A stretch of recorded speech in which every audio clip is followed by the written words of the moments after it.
Welcome back.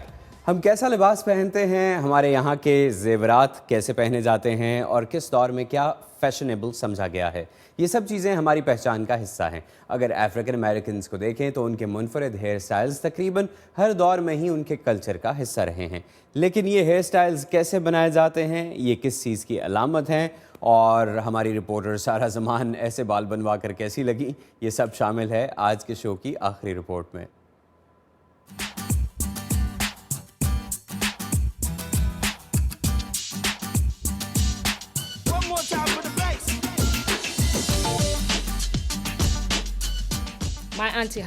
Ghana میں میری aunty کا اپنا سلون تھا, لیکن ہمارا کلچر ایسا ہے کہ آپ بچپن میں ہی بال بنانا سیکھ لیتے ہیں. یہ بڑی عام سی بات ہے, لڑکے بھی یہ کرنا جانتے ہیں. ہر گھر میں کسی نہ کسی کو ایسے بال بنانے آتے ہیں, اور میں نے یہ ایک مشغلے کے طور پر شروع کیا. In Africa, in those days when you have braids, a lot of people use braids as status. پرانے زمانے میں افریقہ میں بال اسٹیٹس سمبل ہوا کرتے تھے, اور ان سے یہ پتہ چلتا تھا کہ آپ کس قبیلے یا خطے کے ہیں. بڑی بڑی چوٹیاں جن میں قیمتی چیزیں پروئی جاتی تھیں شاہی خاندان کی علامت ہوتی تھیں. Family usually make their braids, so the larger the sizes of the braid shows how your status, the power.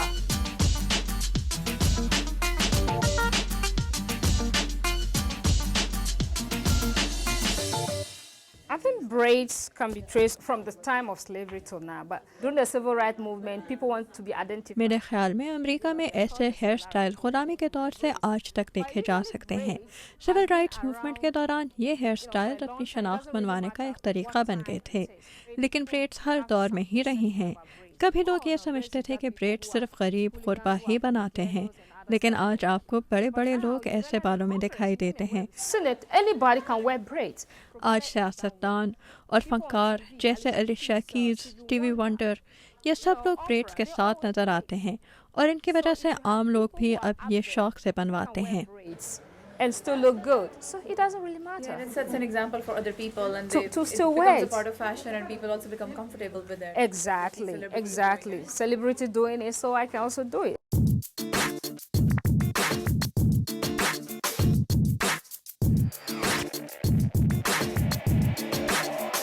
Most of the African hair is the kinky type. African بال عام طور پر گھنگریالے ہوتے ہیں, اور انہیں کنگھی کرنا بہت مشکل ہوتا ہے, اور اسی لیے ہم نے انہیں چوٹیوں کی شکل میں باندھنا شروع کیا. Right now she want individual braid.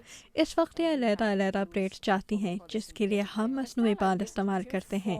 ایسا ہیئر سٹائل بنانے میں 4 سے 7 گھنٹے لگ سکتے ہیں. And the length that the person is getting. It can take 4 to 7 hours to finish this hairstyle. Yeah.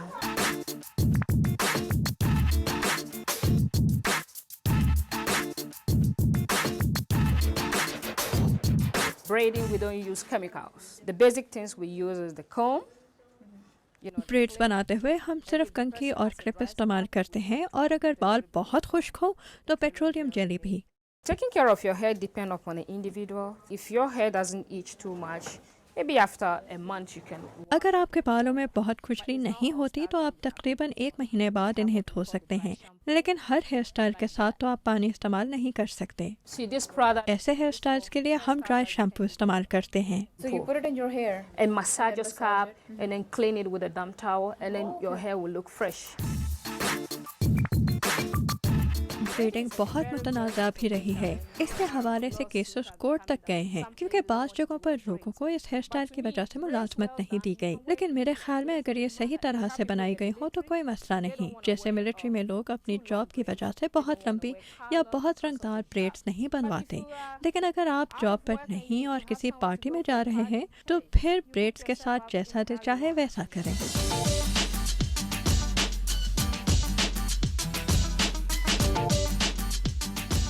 آپ نے بہت سے لوگوں کے یہاں پہ ہیئر اسٹائل تو بنتے دیکھے. اب ہم یہ دیکھیں گے کہ ساؤتھ ایشیا سے افریقہ کا سفر ہیئر اسٹائل کے ذریعے کیسے طے ہو سکتا ہے. موکی, what are you planning on doing? I'm trying to see if I can get some few cornrows in your hair.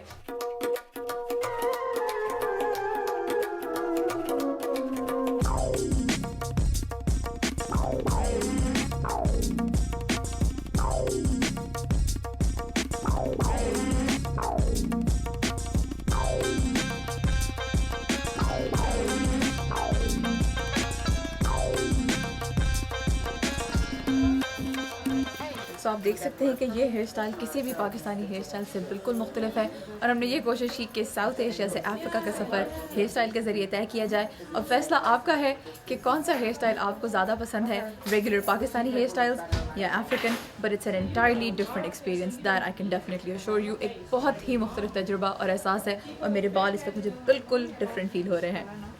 سارا، سب سے پہلے تو یہ بتائیں کہ یہ آپ کا جو آدھا سا ہیئر اسٹائل بنا تھا اس میں کتنا ٹائم لگا؟ ٹائم جیسے انہوں نے کہا تھا کہ it can take up to from 4 to 7 hours، تو 4-5 گھنٹے نہیں لگے، تقریباً آدھا گھنٹہ لگا کہ انہوں نے تھوڑا سا ہی پارٹ کیا تھا. لیکن یہ کہ اس کو زیادہ دیر میں اپنے سر میں رکھ نہیں سکی. 2-4 گھنٹوں کے بعد آئی واز ریڈی کہ اب میں یہ کھول دوں اور اپنے سر کو تھوڑا ریلیکس کر سکوں. اچھا، یہ بھی ہے کہ ہم نے چرچ دیکھا کہ چرچ نے اس کمیونٹی کی زندگی میں بہت اہم کردار ادا کیا. اسلام کا کتنا اثر رہا ہے اس کمیونٹی پر؟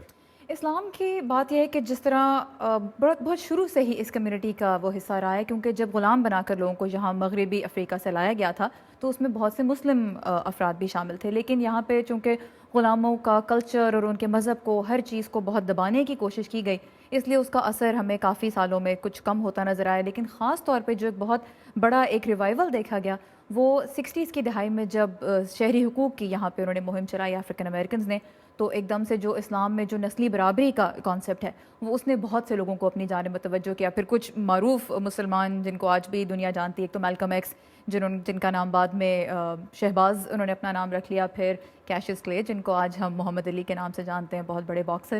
تو ایسے لوگوں نے اسلام کو ایک دفعہ پھر وہ یہاں پہ لائم لائٹ میں ایک طرح سے لے آئے. اور آج لاسٹلی ڈی سی کی جو سب سے پرانی مسجد ہے، 50 سال اب وہ سیلیبریٹ کری ہے، وہ بھی ایک افریقن امریکن مسجد ہی ہے. اچھا، اب ان کے کھانوں کی کچھ بات کرتے ہیں. دیکھنے میں تو بہت مزیدار کھانا میں نے بھی بہت انجوائے کیے. لیکن ان کھانوں کا صحت پر کیا اثر ہوتا ہے؟ یہ ایک بڑا اچھا سوال ہے، کیونکہ جہاں تک تو صحت کا میں آپ کو بتاتی ہوں، لیکن ذائقے کی جہاں تک بات ہے اس کو نکھارنے کے لیے ہمارے یہاں پاکستان میں بھی گھی ہم اکثر بڑا کھل کے استعمال کرتے ہیں. وہی کچھ سلسلہ ان کے ساتھ بھی رہا، کیونکہ ان کو کھانے پینے کے لیے غلامی کے دور میں کم اچھی چیزیں ملتی تھیں، تو مکھن یا اس طرح کی چیزوں سے اس کا ذائقہ ابھار دیتے تھے. اب سچویشن کچھ ایسی ہے کہ یہاں پہ گورنمنٹ نے جو صحت کے حوالے سے اعداد و شمار اکٹھے کیے ہیں، اس میں افریقن امریکن کمیونٹی اوبیسٹی ان میں بہت بڑا پرابلم ہے، وزن بہت زیادہ ہے لوگوں کا. اس میں کھانے پینے کی عادات اور پھر رہن سہن کہ آپ کتنا ایکٹیو ہیں، چلتے پھرتے ہیں یا نہیں، وہ بہت میٹر کرتا ہے. تو اب کافی کوشش کی جا رہی ہے اس کمیونٹی میں بھی کہ لوگ اپنی کھانے پینے کی عادات تھوڑی سی بہتر کریں. تھینک یو سارا. کوئی اچھی خبر؟ اگر آپ چاہتے ہیں کہ پاکستان کے بارے میں اچھی خبریں بھی دیکھنے کو ملیں تو پھر تھام لیجئے اپنا کیمرہ. ان کے مطابق مسلمان کیا سوچتے ہیں؟ کیونکہ اب صرف ہم آپ کے پاس خبریں لے کر نہیں آئیں گے، بلکہ آپ بھی ہم تک خبریں لے کر آئیں گے اور ہم انہیں دنیا تک پہنچائیں گے. اگر آپ کو معاشرے میں کہیں کوئی خوشگوار تبدیلی نظر آئی ہے، یا کسی نے کوئی اچھا کام کیا ہے، یا آس پاس کے ماحول میں بہتری لانے کے لیے کچھ کیا ہے، تو اس کی مختصر سی ویڈیو بنا کر ہمیں بھیج دیجیے. ہم بہترین ویڈیوز کو خبروں سے آگے میں نشر کریں گے. پوری دنیا اس پر نظر رکھے اور مطابقت کے ساتھ کام کر رہی ہے. تو پھر دیر کس بات کی، ہماری ویب سائٹ community.urduvoa.com پر آئیے، اپنی ویڈیو اپلوڈ کیجیے اور دنیا کو بتائیے کہ پاکستان سے اچھی خبر کیا ہے. Voice of America Urdu service, کوئی اچھی خبر. آج کے لیے بس اتنا ہی. آج کے شو میں شامل رپورٹس کے بارے میں آپ ہمیں فیس بک کے ذریعے اپنی رائے سے آگاہ کر سکتے ہیں. ہمارا یوزر نیم ہے VOA اردو. اس کے علاوہ تازہ ترین خبروں کے لیے آپ ہماری ویب سائٹ urduvoa.com پر لاگ آن کر سکتے ہیں، جہاں زندگی کے مختلف شعبوں کے بارے میں ویڈیو رپورٹس اور مضامین موجود ہیں. اب ہمیں اجازت دیجیے. اللہ حافظ.